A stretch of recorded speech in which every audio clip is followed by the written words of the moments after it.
Hello guys, welcome once again. In this video I'm going to show you how to use combo box with your Visual Basic Windows Form application. So let's get started. I'm going to take a combo box from my toolbox, and I will take a button, and I'm going to take a text box from here. So I have three items or three controls. First of all, I'm going to change the font size of these items. I will select all of them, and I will go to the property called font, and I will change the font from here. Okay, now what I'm going to do is, let me change the text of this button also, so that it has the text add item. So why we use combo box? Combo box generally we use for containing the items, different items, or a list of items, right? So one way of populating the list of item in the combo box is directly just select your combo box and go to the property called items, and just click the small button, and in here you can add your items. For example, I want to make a list of items for names, so I will write some names here. I will write first name and press enter, second name and press enter, third name, press enter, fourth name and press enter. And in this way you can make a list of items one by one, and when you click OK and when you run the program, and when you see this list, you are going to see the list in here, and whenever you select any item from the list, it's going to be selected in here in the combo box, right? So this is one way of populating your list box. The other way is populating your list box at runtime. So for example, I want to populate my list box whenever I enter some name in the text box.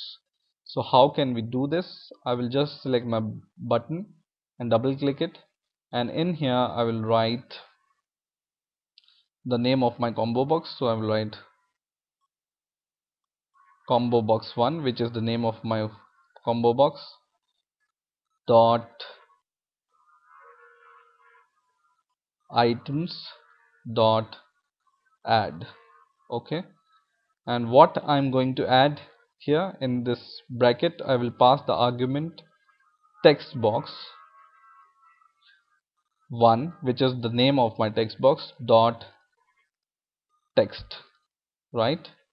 So this line, what this line will do is, whatever text I will add in the text box, it will add the item in the combo box. So let me demonstrate what this is doing is, for example, I will add some names in the text box, and I will say add item, and when you see this here, you see one more item is added to the list here, right? So in this way the items are added to the combo box.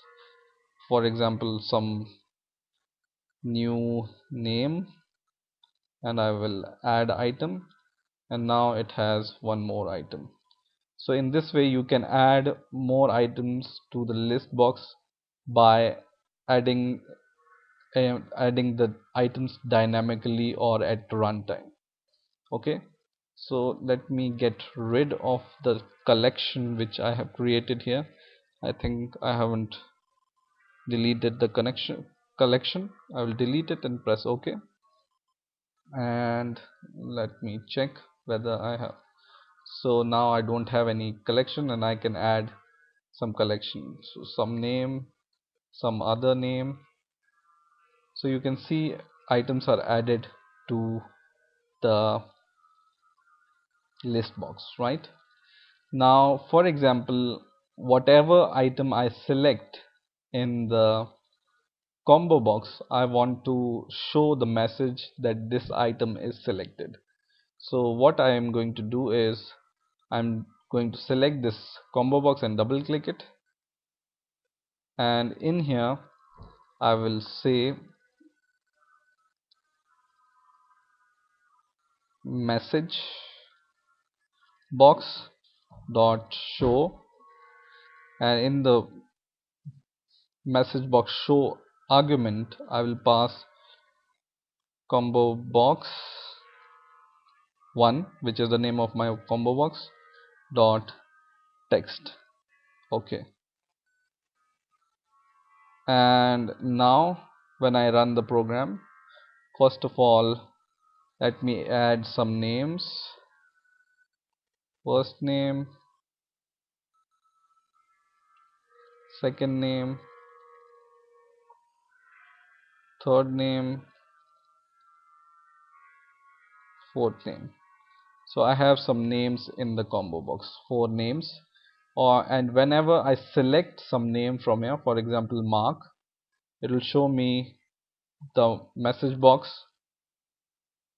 with the name Mark. Okay, and I select some other name John, and it shows me the message box saying John. So in this way you can display the selected item in the combo box, right? But some more other time you also may want to make this combo box non-editable, right? So just select your combo box and go to the property called, so just select your combo box and go to the property called drop down style, and just select here, instead of drop down just select drop down list, and this will make your combo box non-editable.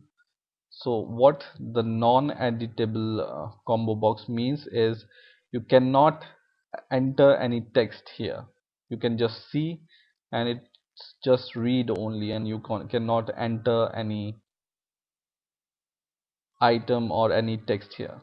And when you do it drop down, it's like you can enter some text manually inside this combo box. So in this way you can use a combo box in Visual Basic. You can explore combo box properties to change its properties, and you can customize how you want to use combo box. I hope you have enjoyed this video. Please rate, comment and subscribe, and bye for now.